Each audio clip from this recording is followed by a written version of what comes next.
Water hit her shoulder before anyone realized it had been thrown. Not splashed. Not spilled.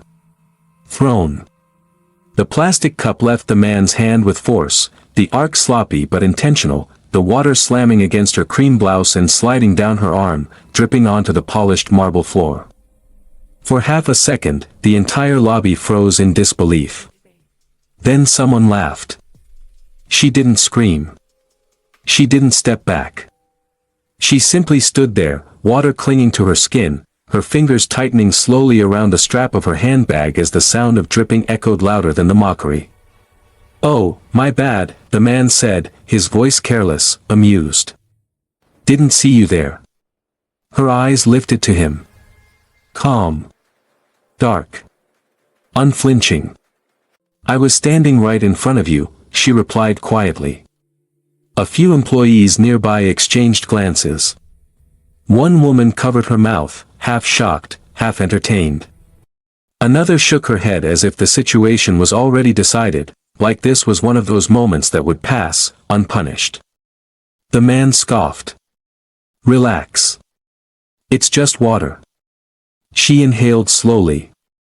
"It's never just water." Behind her, someone muttered, "Who even let her in here?" That was when the security guard shifted awkwardly, pretending to check his tablet, avoiding her eyes. She wiped her arm with a tissue, careful, deliberate, refusing to rush, refusing to give them the satisfaction of seeing her flustered. Her blouse was damp, translucent at the sleeve. She was aware of every gaze on her body now, every assumption forming in their minds. She looked around the lobby once more, then spoke, her voice steady. "I'm here to see someone." The man laughed again. "Yeah. And who would that be?" Before she could answer, a woman in a fitted blazer stepped forward, arms crossed tightly. "Ma'am, you can't just wander into this building and cause a scene." "I didn't cause anything," she said softly. The woman raised an eyebrow. "You're dripping water in the lobby." The black woman nodded once, slowly. "Because it was thrown at me." Another chuckle rippled through the small crowd. "Look," the man said, shaking his head, "you people always do this. Turn nothing into drama." That word, "you people," hung in the air like smoke. Her jaw tightened, but she still didn't raise her voice. "I asked for directions. That's all." "And you got water," he replied with a grin. "Consider it complimentary." A few people laughed again. If you're watching this and you've ever felt that tightness in your chest when someone crosses a line and pretends it didn't happen, you already know what this moment feels like. Before this goes any further, take a second, hit the like button, subscribe to the channel, and comment where you're watching from. Stories like this travel far, and your support helps them reach the people who need them most. She glanced down at her phone, screen dark. She hadn't planned to use it yet. Not like this. She slipped it back into her bag. "I need to speak with the executive office," she said. The woman in the blazer laughed sharply. "You're not even registered as a visitor." "I didn't need to be," she replied. That earned her another round of looks. Confused. Annoyed. Disbelieving. The man stepped closer now, invading her space. "Listen, sweetheart." "Don't," she said, the word quiet but edged. He smirked. "Don't what?" "Call me that." "Oh, sensitive too," he said. "Figures." The woman in the blazer sighed dramatically. "Security, please escort her out before this gets worse." The guard hesitated. "Ma'am, maybe it's best if you..." She looked at him then. Really looked. "Do you think this is right?" He swallowed. "I'm just doing my job." "So am I," she replied. The man laughed loudly. "Your job?" "Doing what, getting offended?" She turned to him. "No. My job is knowing when to speak, and when not to." That confused him. "Is that a threat?" he asked. "No," she said. "It's a warning. For you." The woman in the blazer scoffed. You're being ridiculous. The black woman took a breath, then finally said the name she'd been holding back. I'm here to see Mr. Kong. The laughter stopped, just slightly. Which one? The man asked. The CEO. That earned a full second of silence. Then the woman burst out laughing. Oh, that's rich. Do you hear yourself? The man said. You think you can just walk in here and demand to see the CEO? I didn't demand, she replied. I said I'm here to see him. Security cleared his throat. Ma'am, unless you have an appointment. I do, she said. The woman checked her tablet aggressively. Name. She gave it. The woman frowned. Typed again. Her smile returned, sharper this time. No record. The black woman nodded slowly. That's because he doesn't log me. The man laughed so hard he bent slightly. This is getting sad. She looked at the floor briefly, watching the water drip from her sleeve onto the marble. Each drop echoed like a countdown. Last chance, the woman in the blazer said. Leave. She straightened her shoulders. I'll wait. For who? The man snapped. For my husband. That did it. The laughter exploded. Someone clapped sarcastically. Oh, I love this one. The man wiped tears from his eyes. Okay, okay. I'm done. Get her out. Security stepped forward at last. Ma'am, please. Her phone vibrated. Once. She looked at the screen. One word. Here. Her expression didn't change, but something in the air did. She slipped the phone away and met the guard's eyes. You might want to wait. The elevator behind them chimed. The doors opened. Footsteps echoed out, slow, measured, unmistakable. Conversations faltered mid-sentence. The man turned, still grinning. What now? No one answered. Because the CEO had just walked into the lobby. And his eyes went straight to her. The laughter didn't die immediately. It thinned. Staggered. Then stopped altogether. The CEO stood just inside the lobby, one hand still resting lightly on the elevator door as it slid shut behind him. He hadn't raised his voice. Hadn't announced himself. He didn't need to. His presence alone carried weight, measured, controlled, the kind that made people straighten without realizing why. He was tall, impeccably dressed, his expression unreadable. His eyes scanned the room once, calmly, the way a man does when he already knows something is wrong. Then he saw her. The damp sleeve. The water pooling near her shoes. The way she stood, upright, composed, refusing to fold. Something tightened in his jaw. The man who had thrown the water noticed the shift first. His grin faltered. Oh, sir. Good morning, he said quickly, laughter forced now. We were just dealing with a situation. The CEO didn't look at him. He walked toward her instead. Each step felt heavy. Not loud. Heavy. Someone whispered, "Why is he coming here?" The woman in the blazer cleared her throat nervously. Mr. Kong, we were just about to have security escort this woman out. She's been causing. He stopped directly in front of the black woman. Close enough to see the water still clinging to her sleeve. Close enough to notice the faint tremor she was suppressing with sheer will. Are you hurt? He asked her quietly. Her eyes lifted to his. No. Are you okay? She hesitated for half a second. I am now. That was when the room fully froze. The man who had thrown the water laughed weakly. Sir, I think there's been some confusion. She spilled. I didn't ask you, the CEO said, still not looking at him. The silence that followed was immediate and absolute. If you're feeling that tension right now, don't blink, this is where everything starts to turn. And before we go any further, tap the subscribe button and like this video. Stories like this don't shout. They unfold. And you won't want to miss what happens next. The CEO gently removed his jacket and draped it over her shoulders without ceremony. The movement was intimate but restrained, protective without spectacle. "There's water on your blouse," he said softly. She nodded. "I know." The woman in the blazer swallowed hard. "Mr. Kong, I really think this is being misunderstood."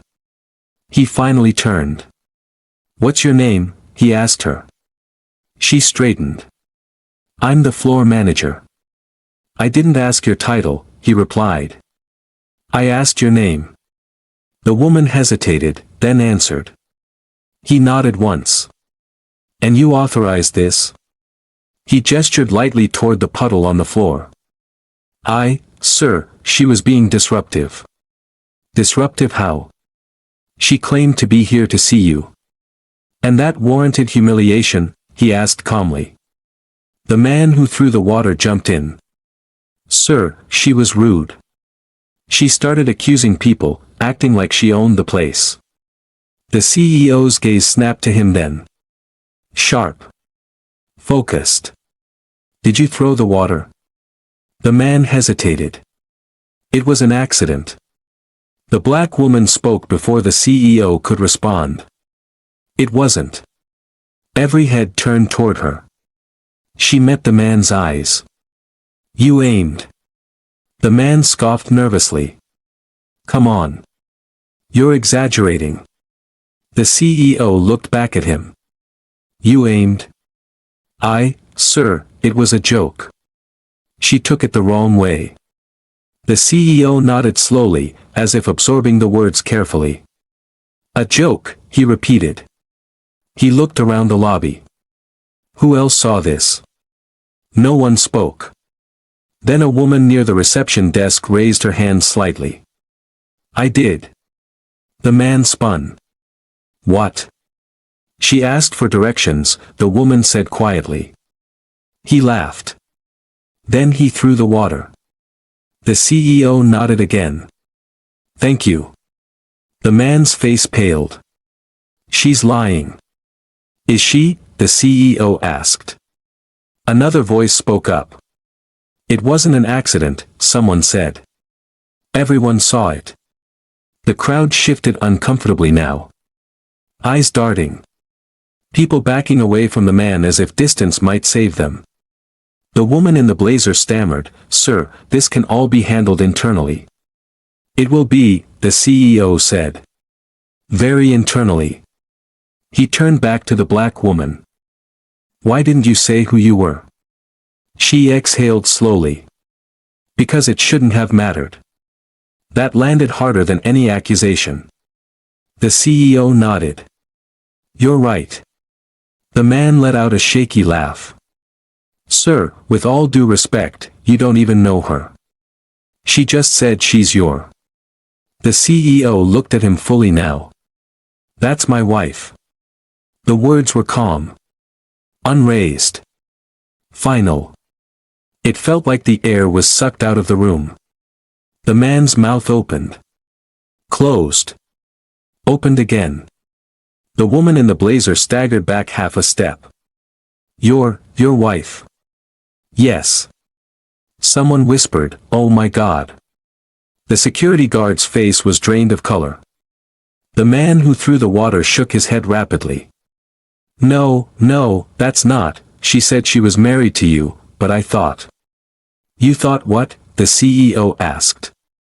I thought she was lying." The CEO tilted his head slightly. "And if she wasn't my wife?" The man didn't answer. The CEO took a breath. If she were just a visitor, just a woman asking for help, would this have been acceptable? Silence. The black woman finally spoke again. "I didn't come here to be protected by your name." He looked at her. "I know. I came because you asked me to meet you." "I did. And because I trusted that this place reflected your values." The CEO's jaw tightened. He turned back to the room. Everyone who laughed, he said evenly, "Stay where you are." No one moved. "If you ever wondered how culture is measured," he continued, "this is it." The man's legs trembled. "Sir, please." "Not yet," the CEO said. "You're going to listen." The black woman wrapped his jacket tighter around herself, her voice steady but firm. "I don't want anyone yelling." The CEO glanced at her, then nodded. "No one will." He faced the group again. "This ends today." Phones were already buzzing. Whispers spreading. The power in the room had shifted completely. And everyone knew this was only the beginning. The CEO didn't raise his voice. He didn't need to. "Security," he said calmly, "lock the lobby doors." The guard blinked. "Sir." "Now." The doors slid shut with a soft mechanical sound that felt louder than a slam. A few people flinched. "No one is in trouble for staying," the CEO continued. "But no one is leaving until we're done." The man who had thrown the water took a step back. "Sir, this is extreme." "So was what you did," the CEO replied. He turned to the floor manager. "How long have you worked here?" "For years," she said, voice shaking. "In those 4 years," he asked, "how many complaints have crossed your desk?" She hesitated. I don't recall." "That wasn't the question." She swallowed. "Several." "About what?" "Disrespect. Bias. Workplace conduct." "And what did you do with them?" Her silence answered for her. The black woman watched quietly, her face composed, but her hands were clenched beneath the jacket. The CEO noticed. "You don't have to stand," he said softly. She shook her head. "I want to." He nodded once, then turned back to the group. "Everyone here is being recorded," he said. "This is not punishment. This is documentation." The man laughed nervously. "You're really doing all this over a cup of water?" The CEO's eyes hardened. "No. I'm doing this over a pattern." He gestured toward the woman. "Tell them what you said before I arrived." The man froze. "I don't remember." She spoke, her voice even. "You said, 'You people always do this.'" A murmur rippled through the lobby. The CEO looked at him. "Explain what you meant." "I didn't mean anything by it," the man said quickly. "It was just." "Explain," the CEO repeated. The man's mouth opened, but nothing came out. "Words don't disappear because you're uncomfortable with them," the CEO said. "They stay. And they define you." The woman in the blazer finally broke. "Sir, please. We didn't know who she was." The black woman's head snapped toward her. "That's the problem." The room went quiet again. She continued, her voice steady but carrying weight now. "You didn't know who I was, so you decided who I deserved to be." The CEO closed his eyes briefly, then opened them. "This company doesn't exist to make people feel small."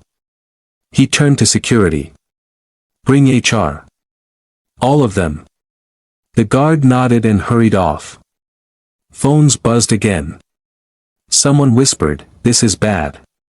If you're still watching, don't look away now." This is where accountability shows its face. Hit like, drop a comment if this story is hitting close to home, and make sure you're subscribed, because moments like this don't end quietly. The man's bravado finally cracked. "Sir, I'll apologize. I'll do anything." The CEO looked at him. "Apologies are not currency." He faced the black woman. "Do you want to speak?" She considered it. "I do." Everyone leaned in. "I didn't come here expecting special treatment," she said. "I came expecting basic humanity. I was ignored. Mocked. Humiliated. Not because of what I said, but because of what you assumed. She looked directly at the man. You threw water because you thought there would be no consequence. The man shook his head. I swear. She raised her hand. I'm not finished. The room stilled. You laughed because you felt protected. By your job. By the room. By the silence of others. She swept her gaze around the lobby. That silence is what hurts the most. Several people looked down. She turned back to the CEO. I don't want revenge. I know, he said.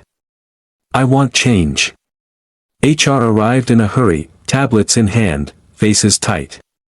The CEO addressed them immediately. You're opening formal investigations into every complaint filed in the last 3 years. One of them blinked. All of them. All of them, he repeated. Starting now. The floor manager's knees nearly buckled. Sir. You are suspended pending review, the CEO said calmly. The man who threw the water stepped forward desperately. What about me? The CEO looked at him. You're terminated. The word hit like a physical blow. What? The man shouted. You can't do that on the spot. I can, the CEO replied. And I am. Security stepped closer. The man's voice cracked. It was a joke. The CEO's tone never changed. You made my wife feel unsafe in a place I am responsible for. That is not a joke. The man was escorted away, still protesting, his earlier arrogance completely gone. The lobby felt different now. Heavy. Exposed. The CEO turned to the rest of the staff. This is not about one man. This is about who you become when you think no one important is watching. He gestured to his wife. She shouldn't have needed my name to be treated with respect. She exhaled slowly. He looked at her. Are you ready to go upstairs? She nodded. In a minute. He stepped aside, giving her the floor again. She looked around one last time. If you laugh today, she said, remember how quiet it feels now. No one spoke. She turned and walked toward the elevator, the CEO at her side. The doors closed behind them. Inside the elevator, the silence finally broke. I'm sorry, he said softly. She leaned back against the wall. I know. I should have been more visible. She looked at him. I didn't marry you for protection. He smiled faintly. I know. But I'll still give it. As the elevator rose, the lobby below buzzed with whispered reckoning. And the lesson had been carved deep. The elevator doors opened onto the executive floor, and for the first time since the water hit her shoulder, the black woman allowed herself to sit. Not collapse. Not sink. Just sit. The CEO knelt slightly in front of her, his voice low. Tell me where it hit. My arm, she said. And my pride. He nodded. Both matter. She studied him for a moment. Do you know what hurt the most? He waited. They laughed before they even knew me. His jaw tightened. They won't again. That's not enough, she said gently. Not just them. He exhaled. I know. Outside the glass walls, the company buzzed on, unaware that something fundamental had cracked open. Inside the office, however, truth had nowhere to hide. He poured her a glass of water, slowly, deliberately, and handed it to her. Stay, he said. I need you here for what comes next. She took the glass. I wasn't planning to leave. Minutes later, HR filed in. So did legal. So did executives who had learned, very suddenly, that proximity to power didn't equal immunity. The CEO didn't sit behind his desk. He stood beside his wife. This morning, he began, my company failed.